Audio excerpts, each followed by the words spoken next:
população brasileira consome muito açúcar. A média de consumo nacional é de 55 quilos de açúcar por pessoa por ano. A média de consumo mundial é de 21 quilos por pessoa por ano. Em 2015, a OMS recomendou a redução do uso de açúcar por adultos e crianças. Seriam então os adoçantes dietéticos um caminho para agradar o paladar e a saúde? O Hiperconectado está começando.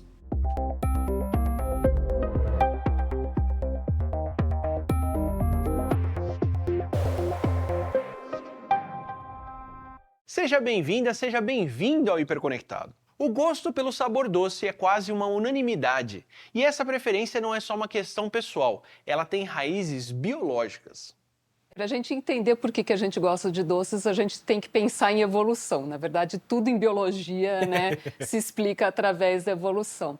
Então, a gente tem que pensar que durante milhares e milhares de anos, os animais, e nós também, evoluíram em ambientes em que você tinha que procurar comida, tinha que achar comida, e isso era difícil.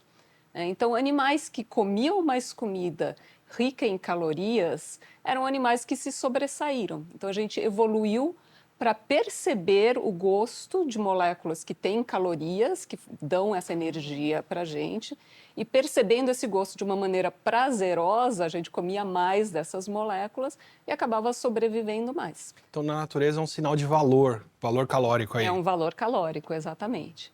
Então, moléculas adocicadas que a gente percebe com esse sabor da natureza são, na maioria, açúcares na natureza. E, predominantemente, um açúcar chamado sacarose, que é o açúcar que a gente compra hoje no supermercado, no saquinho, né? Aquele açúcar sacarose.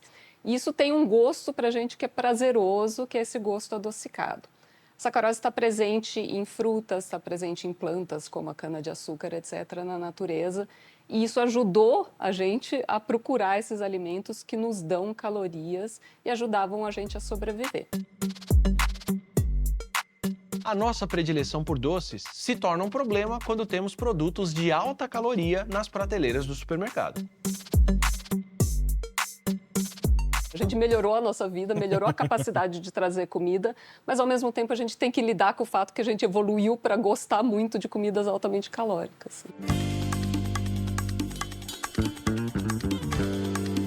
Quando a gente introduz alimentos com açúcar, ou seja, alimentos doces, para crianças abaixo de 2 anos, há bastante evidência científica, né, que mostra que isso afeta a nossa preferência por alimentos doces no futuro. A gente aprende desde pequeno a consumir mais açúcar. Então, isso já é um problema, porque depois, quando eu quiser diminuir por quaisquer motivos, já fica mais difícil diminuir. E há evidências bastante fortes que, inclusive, fundamentaram a recomendação da Organização Mundial da Saúde e do Ministério da Saúde, né? O nosso Guia Alimentar da População Brasileira não recomenda adição de açúcar em alimentos para crianças menores de 2 anos. O açúcar está associado com distúrbios no metabolismo da glicose, outros tipos de metabolismo, outros tipos de distúrbios também no nosso organismo, né? Então, principalmente relacionado a doenças cardiovasculares, então, como diabetes, acidentes vascular cerebral, infarto, né? Então, o alto consumo de alimentos com muito açúcar, ele está associado aí com o maior risco de desenvolvimento dessas doenças. Na busca por um substituto ao açúcar, o adoçante parece ser uma solução natural. O açúcar é composto principalmente por sacarose, um carboidrato que pode ser extraído de diversas fontes como cana-de-açúcar ou beterraba. Já o adoçante pode ser natural, como a estévia ou o xilitol, ou artificial, como a aspartame e a sacarina. Os adoçantes artificiais geralmente têm uma composição diferente do açúcar e são produzidos para fornecer doçura sem as calorias associadas ao açúcar. Adoçantes são moléculas que nós descobrimos como humanidade, né, que têm gosto adocicado, mas que ou são percebidos como doces, mas não são açúcares, ou são açúcares que são muito mais doces por molécula. Então, a gente come menos do mesmo açúcar, tem a mesma sensação de doce, mas é muito menos açúcar. Tem vários tipos diferentes de adoçantes. O aspartame, por exemplo, é um não açúcar. Ele é um derivado de aminoácidos. Aminoácidos são pedaços de proteínas. Proteína também é importante a gente comer. Então, a gente também evoluiu para gostar do sabor de proteínas, né? Que é o sabor da carne, Isso, Tá. isso. E algumas proteínas liberam na nossa boca aminoácidos que são percebidos com o sabor adocicado. Ah, é? É. Então, o aspartame é uma conjunção e uma derivação de aminoácidos que é percebido com o sabor adocicado. Mas uma quantidade muito pequena de aspartame dá muito sabor adocicado. Então, você pode comer muito pouquinho dele, que ele dá bastante sabor doce. Tem outras moléculas que são mais parecidas com açúcares, né? Se você tem uma molécula com uma estrutura parecida com açúcar, ela tem mais chance de ser percebida pelos receptores na sua boca com o mesmo sabor do açúcar, né? Ela vai ser uma chave parecida que vai encontrar sua fechadura ali. Isso, é um imitador de açúcar dentro da sua boca, né? Um exemplo é o stevia, que é um tipo de adoçante, que é um poliálcool. Então, poliálcools são estruturalmente muito parecidos com açúcares e que é derivado de uma planta brasileira. Mas ele também é percebido com o sabor doce, mas não tem as calorias do sabor doce, até porque a percepção do doce é feita com muito menos concentração daquela molécula do que com uma molécula de sacarose, que é o açúcar comum. O xilitol, né, aquele açúcar que não é metabolizado, que tem o sabor doce, mas não é quebrado, porque o tipo de ligação, né, entre as moléculas desse carboidrato não é do tipo que a gente consegue quebrar. Ah, é? Esses podem ser um pouco de um problema se você come em quantidade grande, porque se a gente come qualquer coisa em quantidade grande que não é metabolizada e não é absorvida, você vai ter mais água sendo puxada para dentro dos seus intestinos, as bactérias que moram lá dentro podem fazer uma festa, né? E você pode ter gases, pode ter diarreia, por exemplo.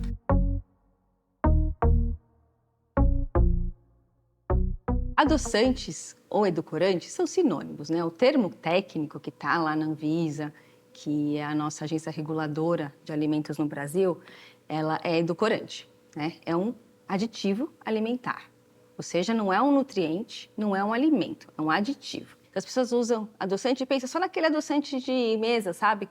De gotinha, ou que está no envelopezinho assim, em pó, né? Para adoçar o café, adoçar um suco.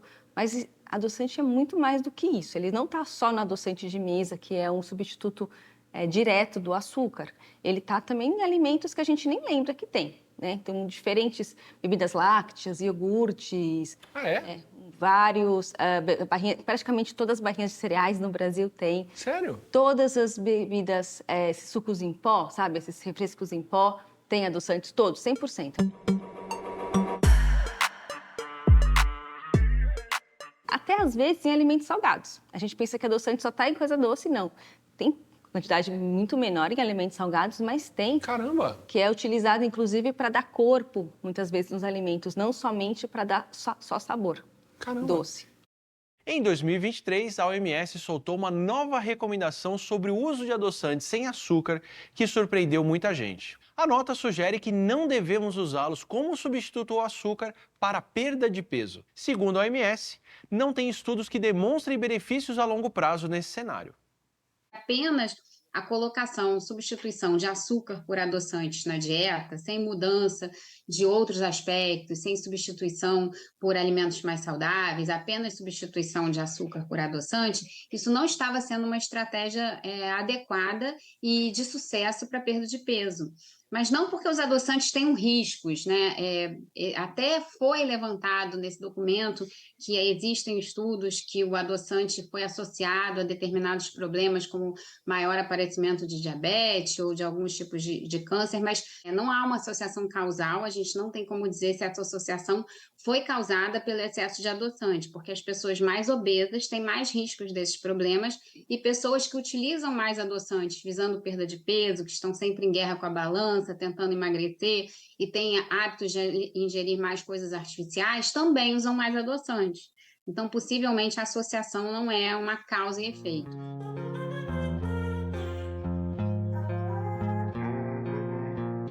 Mas é importante a gente utilizar esses adoçantes com moderação, inclusive existem doses recomendadas máximas para a utilização de cada um deles, porque já tem estudos em modelos animais que mostram que em quantidades muito grandes, que a gente chama de superdoses, seriam responsáveis por causar danos à saúde. Por exemplo, quando a gente para pensar na estrutura do aspartame, quando ele é biotransformado no nosso organismo, ele produz vários subprodutos, dentre eles o metanol, que é tóxico para o nosso organismo. Caramba, então peraí, a gente decompõe o aspartame de uma forma diferente do que outras coisas que a gente come? Sim, a partir do momento que a gente pensa em substâncias que nós ingerimos que são de origem sintética, os metabólitos, as substâncias que são produzidas no nosso organismo, elas podem ter um efeito indesejado. Por exemplo, quando a gente come uma carne numa churrascaria, basicamente ela se decompõe, além de outras substâncias químicas, em aminoácidos que nós utilizamos para a construção muscular, dentre outras finalidades. Sendo que quando a gente para pensar numa substância sintética, as substâncias produzidas no nosso organismo serão diferentes daquelas que são obtidas quando a gente pensa num alimento totalmente extraído da natureza. Em compensação, para quem tem diabetes, adoçantes são uma forma de se obter a doçura controlando o nível de glicose no sangue. Quem tem diabetes, o pâncreas, muitas vezes, não produz a quantidade de insulina suficiente para controlar essa subida de glicose que acontece depois da refeição. Que a glicose, a gente vê uma subida após a refeição, que a gente chama de hiperglicemia pós-prandial. Isso é uma Essa subida no glicose- sangue, né? no sangue. Então, existe uma subida grande da glicose depois da refeição. Isso está associado a problemas do coração, vários problemas de saúde nessas pessoas. Então, para essas pessoas que têm esse problema, que o pâncreas não secreta a quantidade suficiente de insulina, se elas vão comer uma quantidade de açúcar, isso vai resultar numa glicose pós-prandial mais aumentada, a gente tem a alternativa de utilizar adoçante e permitir que essas pessoas tenham um paladar doce. Isso é muito importante, principalmente para crianças, ou adolescentes que às vezes se sentem muito restritos e vão num evento e querem comer uma determinada coisa, numa quantidade, não ter tanta limitação. Então, isso ajuda nesse sentido. E pessoas que não utilizam insulina também, se elas utilizarem adoçantes e comerem assim, eu vou tomar um alimento, vou tomar um café com adoçante, mas junto com esse café com adoçante eu vou comer um pão de queijo recheado com catupiry, não tem nada doce, recheado com catupiry, e junto eu vou pegar mais um outro biscoitinho que eu também gostei, que é salgado. Aí também não adianta nada, né? É para a gente restringir aquela quantidade de carboidrato, que pode ter sabor doce ou sabor salgado. Somente usar adoçante caso você tenha diabetes e esteja sendo bem acompanhado por médicos e nutricionistas especialistas na área. Caso contrário, a minha recomendação é que a gente não use menos açúcar, quanto quantidade menor, e não utilize adoçante. Em crianças, o caso é mais complicado. Inclusive, a OMS é mais taxativa, baseada nas evidências científicas já existentes de que as crianças não devem consumir adoçantes edulcorantes. Então, a recomendação é essa: crianças, nada de adoçante; adultos, idosos, somente sob recomendação, né, de médico, nutricionista especializado, e se tiver diabetes, né? Então essa é a recomendação da OMS. A população em geral, a gente não deve consumir mesmo, e diminuir o açúcar.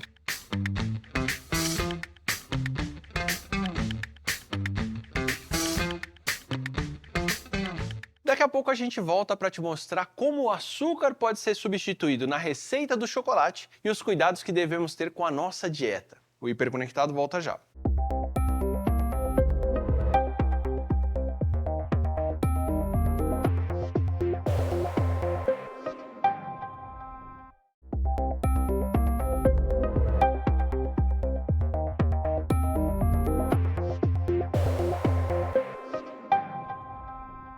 De volta com o Hiperconectado. É muito comum no mercado encontrarmos produtos com versões Diet, Light e até mesmo Zero. Mas por acaso, você sabe quais são as diferenças entre eles? A definição Diet Light também é regulada pela Anvisa no Brasil, pela Agência Nacional de Vigilância Sanitária.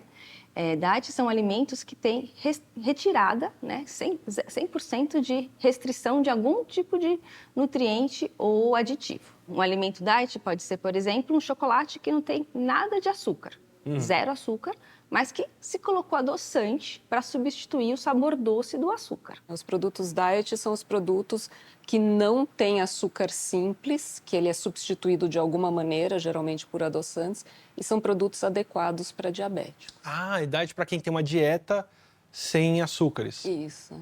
E o light? O light é outra coisa. O light pode ser várias coisas diferentes. Ele é uma redução de pelo menos 30% em algum componente daquele alimento, né? Então, pode ser redução de lipídios, pode ser redução de açúcares, pode ser redução de várias coisas diferentes. Então, entra uma gama muito grande de coisas nesses produtos light. Se diet é restrição de açúcar para quem precisa e light é restrição de algum componente, gordura, açúcar, outra coisa, não necessariamente qualquer um dos dois vai ter menos caloria. Não, então é exatamente isso. Aí que eu acho que é um ponto muito importante desses produtos no mercado. Eu acho que eles podem criar uma enganação nas pessoas bastante grande, né? A pessoa compra um produto diet e fala, eu posso comer quanto eu quiser porque é diet. Não é bem assim. O produto diet, ele tem menos açúcar. Ele não tem açúcar livre e ele é apropriado para diabético. Mas não significa que tenha menos calorias. Ele pode ter exatamente o mesmo conteúdo de calorias para começo de história. Muitas vezes, quase sempre, quando a gente reduz em açúcar e a gordura dos alimentos, a gente reduz caloria, porque são dois nutrientes que provêm a grande parte das nossas calorias nos nossos alimentos. Mas isso não quer dizer que um chocolate diet, ele é reduzido em calorias, porque muitas vezes retira-se o açúcar e tem que colocar outros tipos de compostos para manter a forma, né, e a textura, a cremosidade, que aumenta a quantidade de gordura do chocolate. Muitas vezes não é nem manteiga de cacau, são outros tipos de gordura e, no final das contas, não tem redução de caloria. Um produto light, por exemplo, que pode até ter 30% a menos de calorias, se ele já for extremamente calórico para começo de história, se você se engana e come um monte daquele produto light, ele não adianta nada em termos de redução total no aporte de calorias de uma pessoa que precisa reduzir o número de calorias. O açúcar não é complicado de substituir só no paladar das pessoas. Ele também desempenha um papel fundamental no sabor e na textura de vários alimentos, como o chocolate. A gente mostra agora o desafio de substituir o açúcar na indústria na receita do chocolate.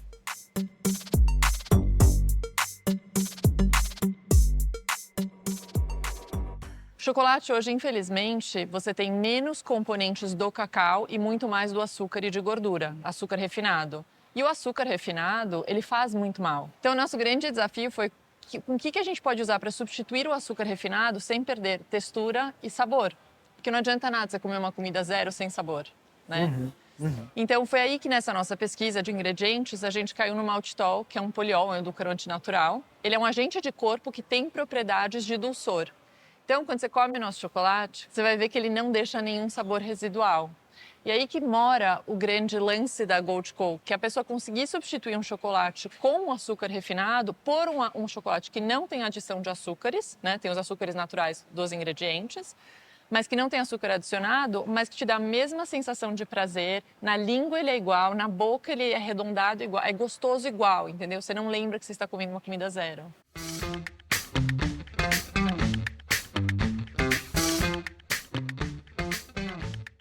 Na base da fabricação já entra o açúcar para dar a textura, para fazer o licor de cacau, para fazer uma série de coisas. Essencial na maneira tradicional de se fazer chocolate é você ter o açúcar, não necessariamente pelo gosto, mas também pela consistência e uma série de outras coisas.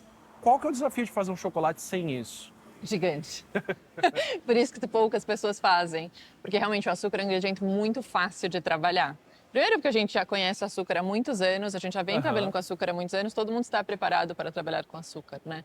Os ingredientes modernos são os que a gente usa, que são substitutos para o açúcar, eles têm um outro ponto de fusão, eles precisam ficar na conchagem, que você deve ter visto por mais tempo, as fases secas e úmidas são completamente diferentes em função da escolha dos ingredientes. Caramba! E basicamente o que acontece é que a gente precisa desenvolver muitos estudos, a gente precisa estudar muito o ingrediente, entender como ele vai reagir em cada uma das etapas de fabricação. Só para você ter uma noção, para a gente lançar um produto novo, inédito nosso, né? Então, por exemplo, a Musa, que é o nosso marshmallow de chocolate, recheado com chocolate, né? Que é o único marshmallow zero adição de açúcares do planeta. Com essa textura, que não tem whey, que não tem colágeno, que não tem açúcar, foram 2 anos de teste. A gente está falando de mais de 200 testes. Assim, qualquer coisinha, né, meia grama, não, muito menos do que isso, né? Qualquer partícula que você muda, já muda a cadeia inteira, muda como é que o ingrediente o insumo vai se comportar no final. Então, é muito sensível. Então vocês estão tendo que reinventar. Completamente, Reinventar chocolate, reinventar marshmallow. Tudo, tudo. E a proposta é essa, que a gente reinvente tudo para tirar a culpa desse super alimento do qual nós somos fãs e realmente mostrar para as pessoas que dá sim para você ser feliz comendo um chocolate por dia, desde que seja um chocolate com qualidade, desde que você saiba o que você está comendo.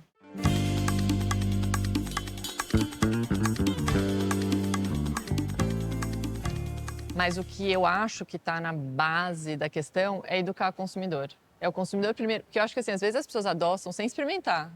Eu fico louca com isso. A pessoa às vezes chega aqui, coloca o café na boca, antes de colocar o café na boca, já coloca um sachêzão, 2, 3 de adoçante. Eu falo, não é possível, experimenta primeiro, sente o gosto do alimento, para depois você dizer, preciso de um pouquinho de adoçante, não preciso de adoçante, preciso de açúcar, não quero nada, vou tomar puro. Mas você vê que as pessoas já estão tão... é no automático, né?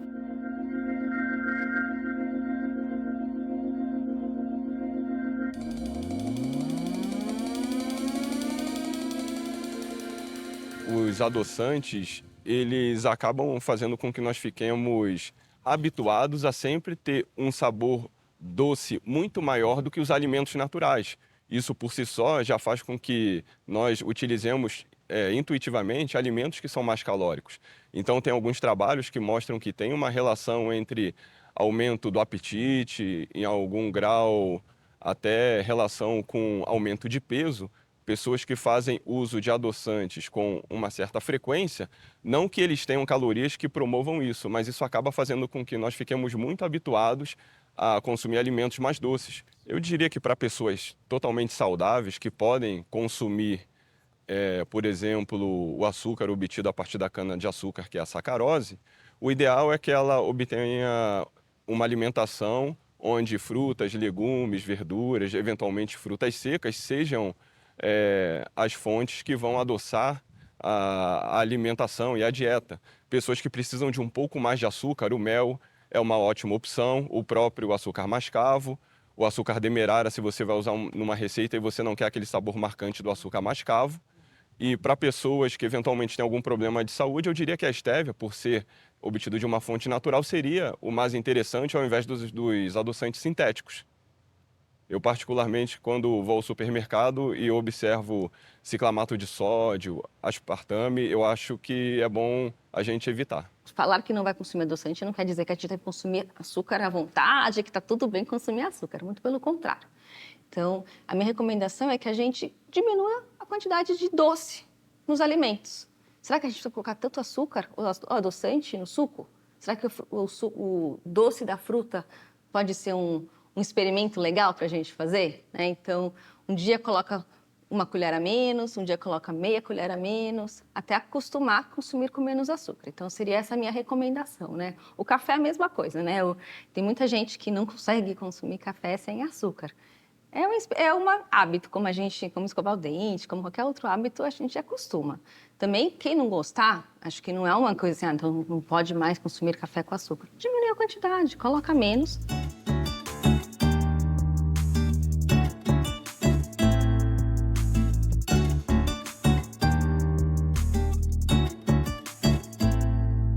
Conversando com todos esses especialistas, ficou claro que o adoçante não é recomendado para a população em geral, mas sim para quem tem restrições alimentares e acompanhamento médico. O grande problema, na maioria dos casos, não é o açúcar ou o adoçante, mas sim o nosso paladar doce. Nesse sentido, uma reeducação do paladar, visando diminuir a necessidade de se adoçar a comida com açúcar ou adoçante, é um passo no caminho de uma alimentação mais saudável. E aí, a implementação e a melhoria da rotulagem nutricional frontal, aquela lupinha que indica altas quantidades de açúcares, é uma ajuda nesse caminho. Fica aqui a recomendação para você começar pelo café sem adoçar. O Hiperconectado vai ficando por aqui, mas semana que vem a gente está de volta. Até lá!